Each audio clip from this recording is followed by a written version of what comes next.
Good morning. Thank you for joining us to participate in Global Accessibility Awareness Day. I'm Dana Nybo. I'm the director of the collaboration team here at the City of Minneapolis.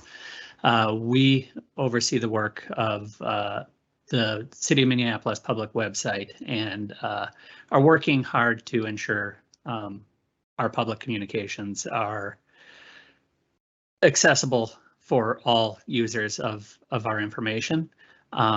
Today's session is being recorded, so if you would, please look at the chat. There's a registration link, and if we have your registration, we'll share out that recording with those of you who wish. The chat will be monitored by Elise Balderrama from the collaboration team, and I will now hand this presentation over to Colette. Hi, everybody. Today's topic for GAD is how to use plain language to make your digital content inclusive for a diverse audience.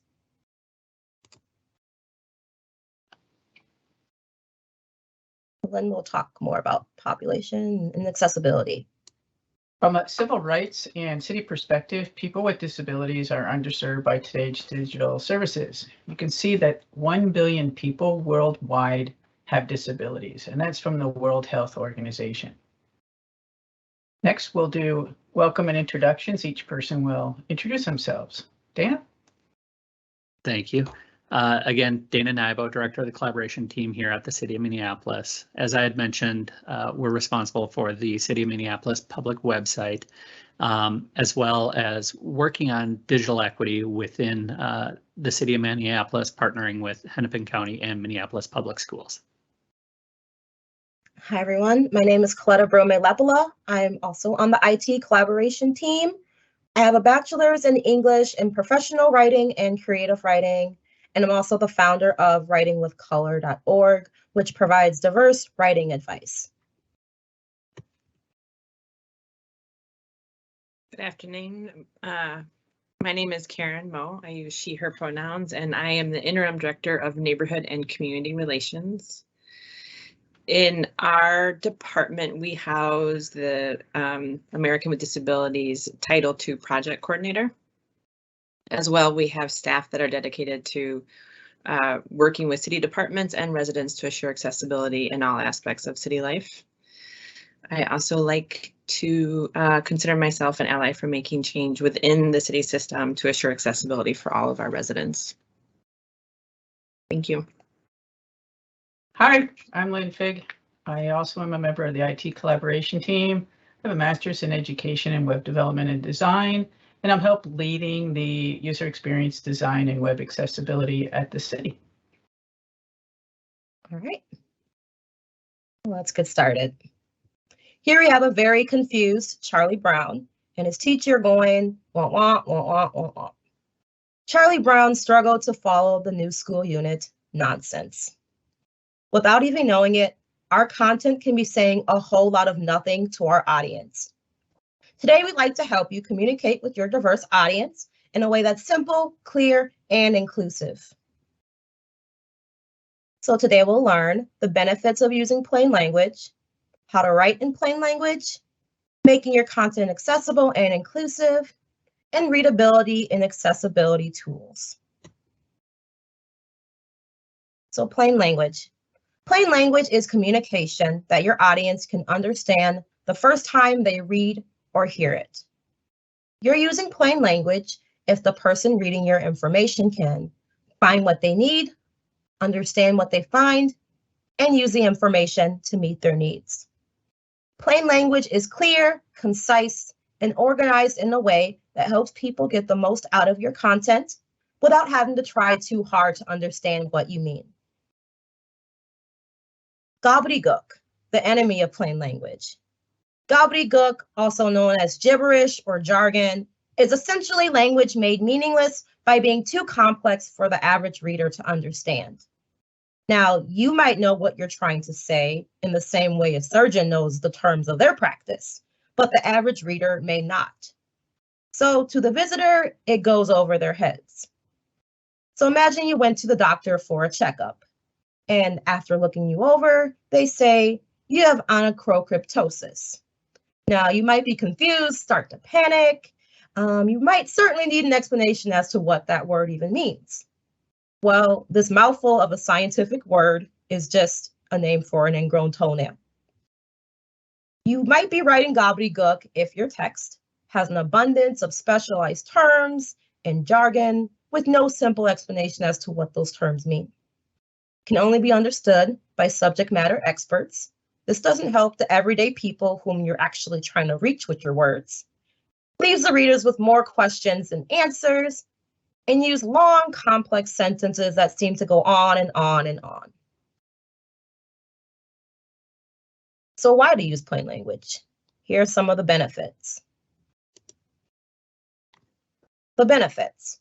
Your visitors can more easily understand, they'll make fewer mistakes, can find answers more quickly, and they'll need less help from you to understand what you need. So less phone calls asking for clarification.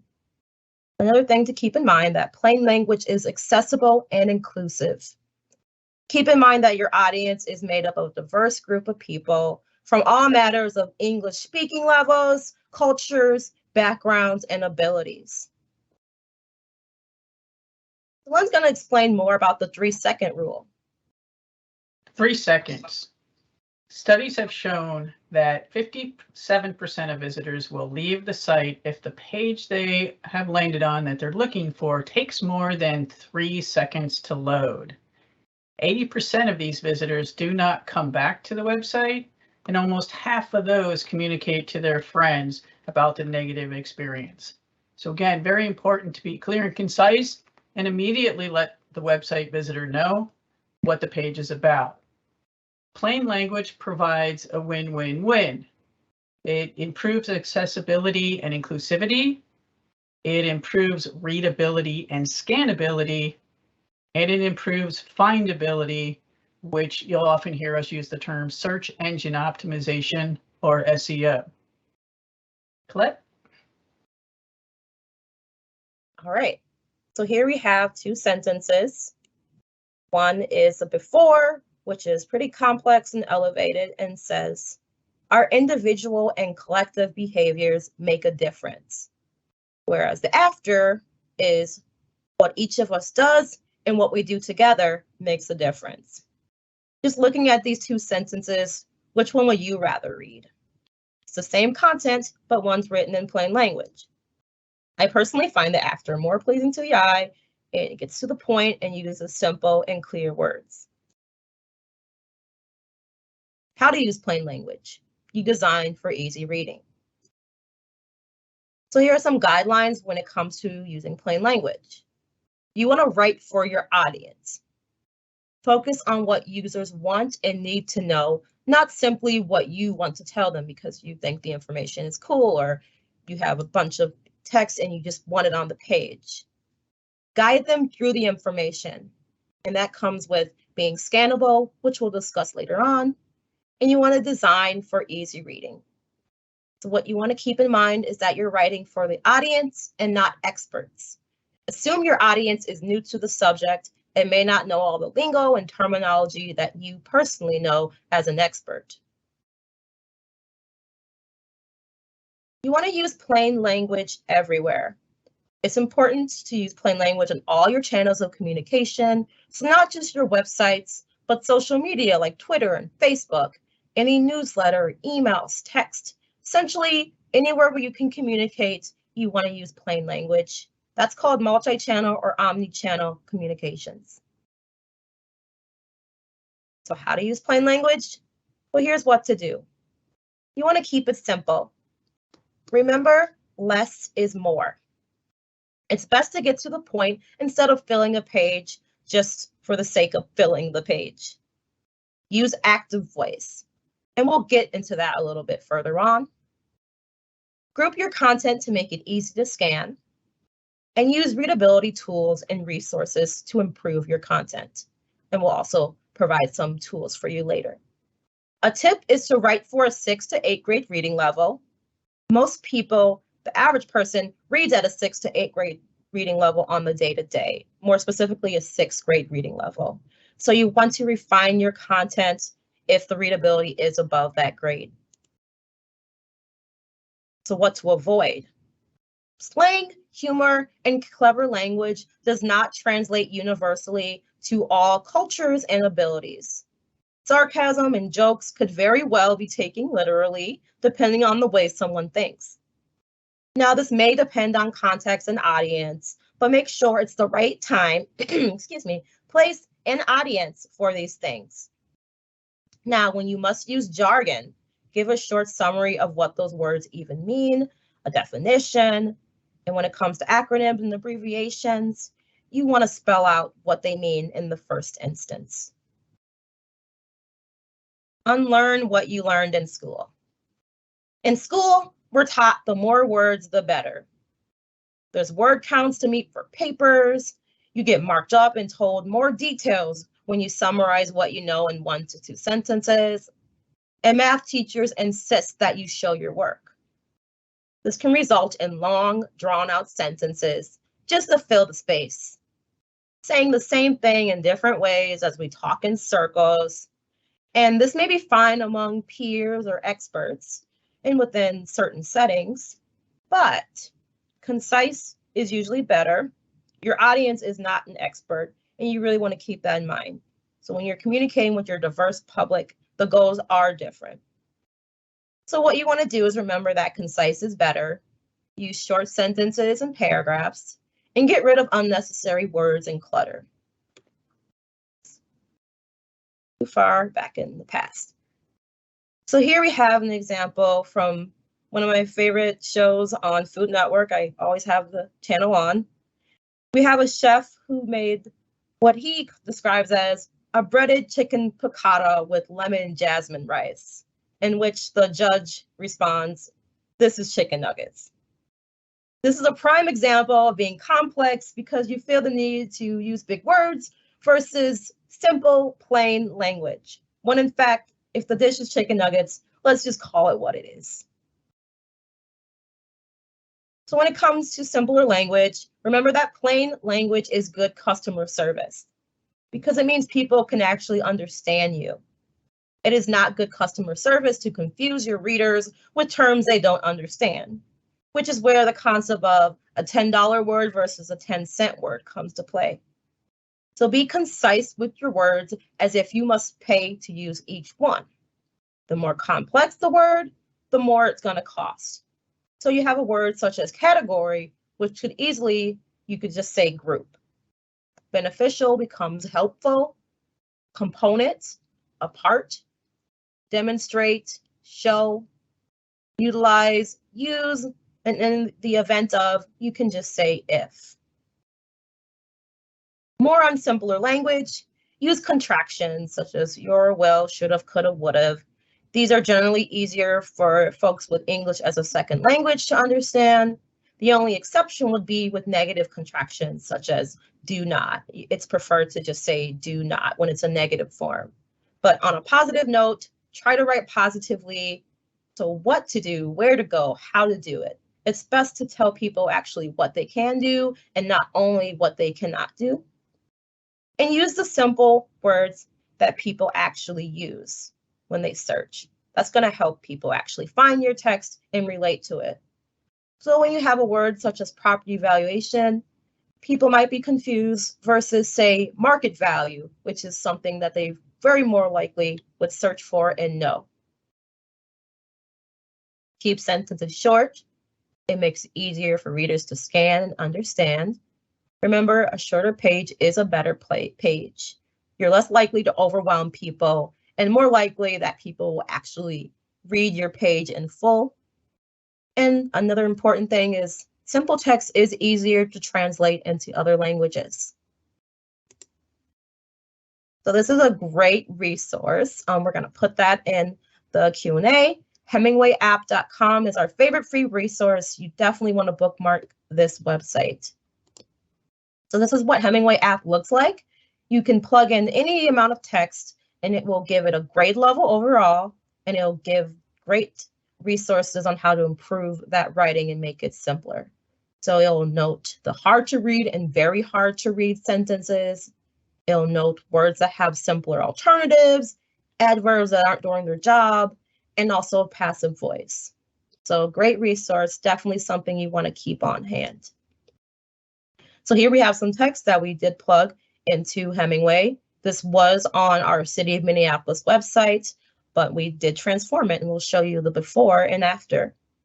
So here we have scooters. Scooter rule enforcement will be accomplished through a variety of tools, including data dashboards built to show real-time location of idle scooters and used to monitor compliance with distribution requirements or max number of scooters allowed, as well as visual location of 311 and other compliant data on a daily basis. That is a mouthful. It's a lot of words, and it definitely would probably require someone to read this more than once to understand. And it's a postgraduate level.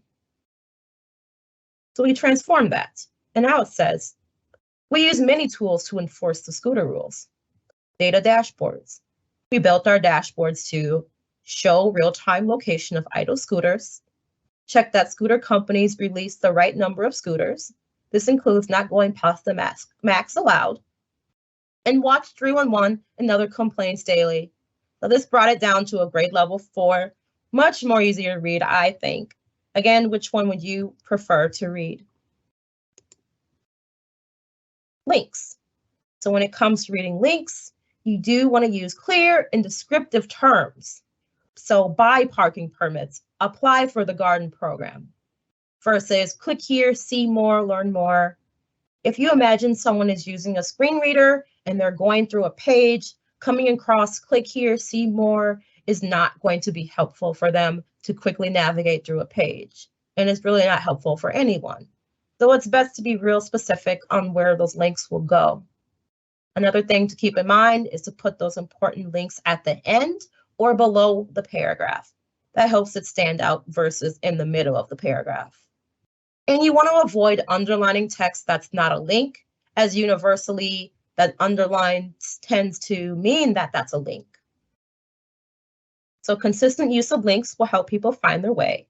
It also gives enough context so visitors know what to expect. Another thing to keep in mind is to try to keep your link text short. 2 to 5 words in most cases is generally good for that mobile experience. And really, again, keep in mind that assistive technology and screen readers. Active voice. Here we have a very messy child thinking to herself, I'll just tell mom and dad that a mess was made. That way they'll never know it was me. Active voice is simple, clear, and direct. It makes plain who is doing what. So we'll talk more about active voice. Active voice is when the subject performs an act or a verb upon the object, whereas passive voice is the object is being acted upon by the subject. So for example, if I said, I ate breakfast this morning, that's an active sentence versus breakfast was eaten by me this morning, which is passive, and this really sounds unnatural. So some do's and don'ts of active voice. It's simple and friendly. It gives ownership to one doing the action. It flows better for reading, and readers prefer it. Passive voice, which you don't want to do, want to avoid if possible, because it creates longer, complex sentences, is confusing, stifled, and formal, and it's really an unnatural way of speaking. Again, back to that example of I ate breakfast this morning versus breakfast was eaten by me this morning. Which one will you most likely say? And think of how you would talk to a friend. A tip is to keep in mind the subject.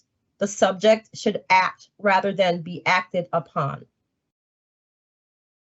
So a good way to remember if your sentence is passive voice is, if you can add by zombies to the sentence, then it's passive voice. So investments have been made by zombies versus the city made investments. Making your content scannable. An important aspect of plain language is creating scannable content.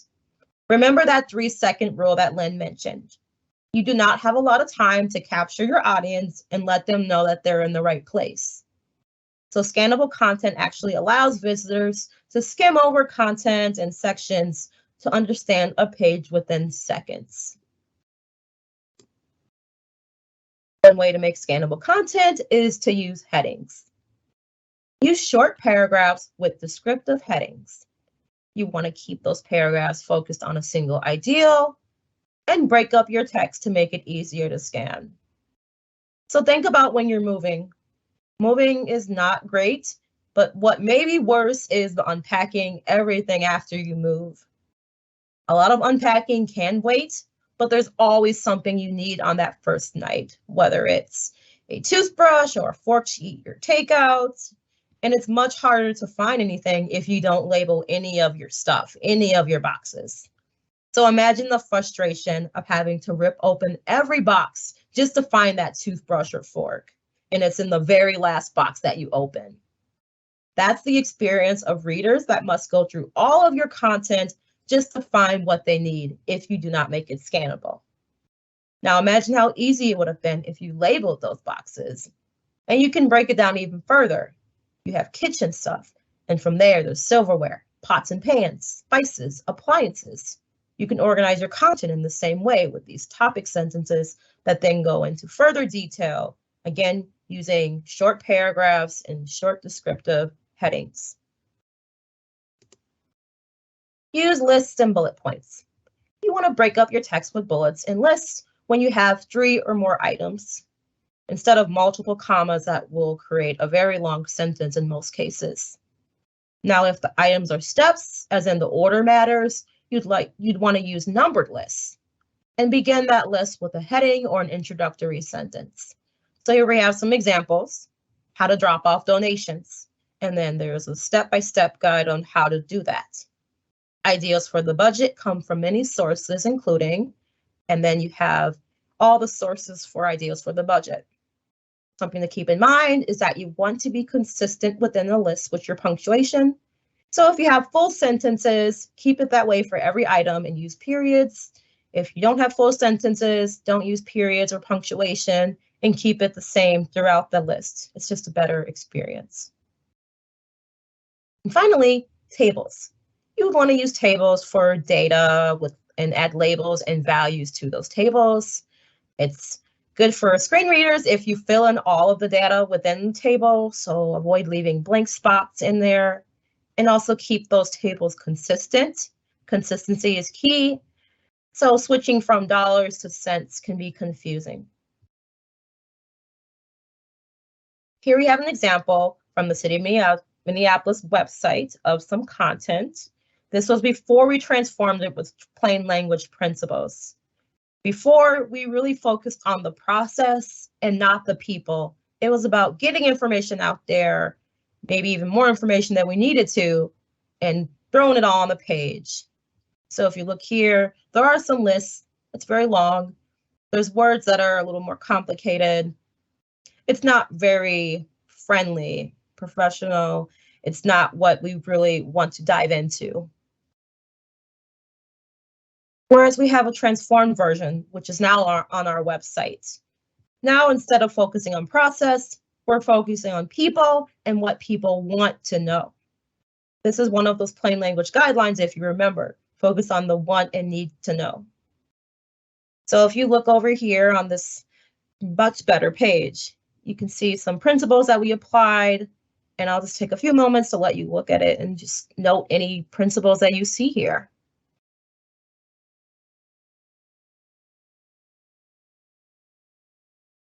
All right. So the takeaways on how to write plain language.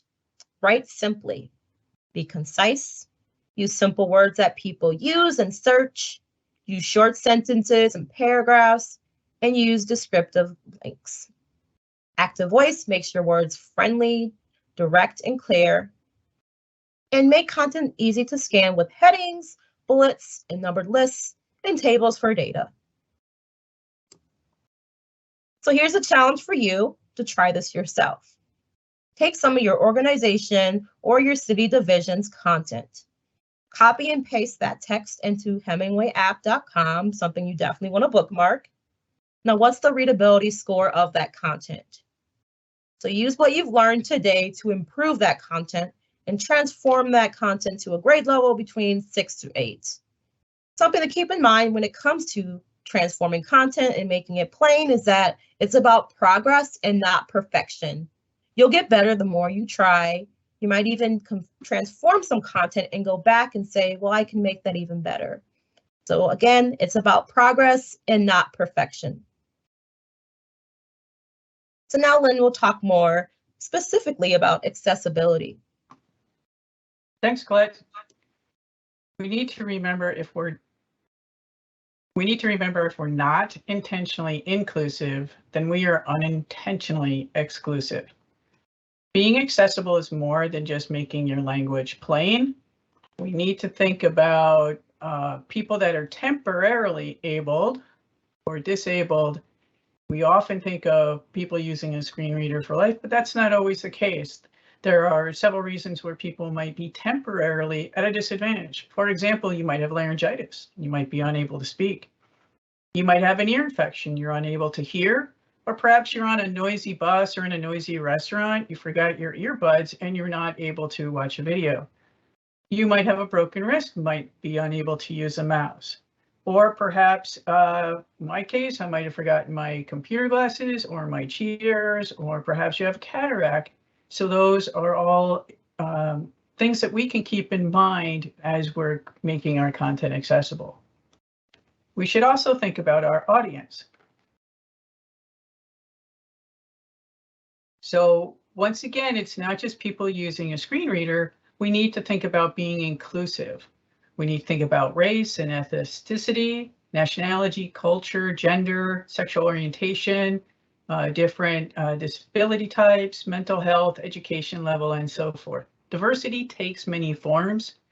We need to know our audience. The city, we have created personas to help us keep a lens when we develop our digital content. We are trying to provide a service that everyone can use. We don't want to exclude people or have them feel offended. So there are also laws that we should abide by at the city, and most organizations try to meet the World Wide Web Consortium Accessibility Guideline, commonly known as WCAG 2.1. You can see there's different levels. There's actually A, AA, and AAA. Most organizations go toward AA. You can see that we want to use consistent navigation, color contrast, alternative text, and the headings and so forth, the principles that we've been talking about so far today. On July 26, 1990, the late President George W. Bush signed into law the American with Disabilities Act, ADA, which granted this as a civil right, prohibiting discrimination on the basis of disability. So it's the right thing to do, and it's also the legal thing to do. On this slide, we've listed the different categories of accessibility issues and how they are categorized, and then also some of the barriers in assisted technology. So I'm actually going to start at the bottom as to how we can alleviate barriers and how people use the assisted technology. So visual, we want to make sure we include alternative text. Obviously, a person using a screen reader or screen magnifier might not be able to see the image or words, especially in an image. So we want to give them a description of what the image is about. And if we're using an image with text in it, commonly called an infographic, we want to include that text on a page. For hearing concerns, if it's a video especially, we need to include closed captionings, and we ideally should include a transcript. For folks that have motor challenges, we want to make sure we include plenty of white space, and we need large clickable areas. Don't make your button so small someone using a mouse stick or a head wand won't be able to select it. And we want to avoid time limits. That also helps folks in the next category with cognitive concerns that are using text-to-speech or a screen reader. We want to make sure our content is organized for folks that might have dyslexia or ADHD. We want to keep our paragraph short, clear font types, avoid flashy content, and avoid time limits. You can see in all four categories, plain language helps remove those barriers.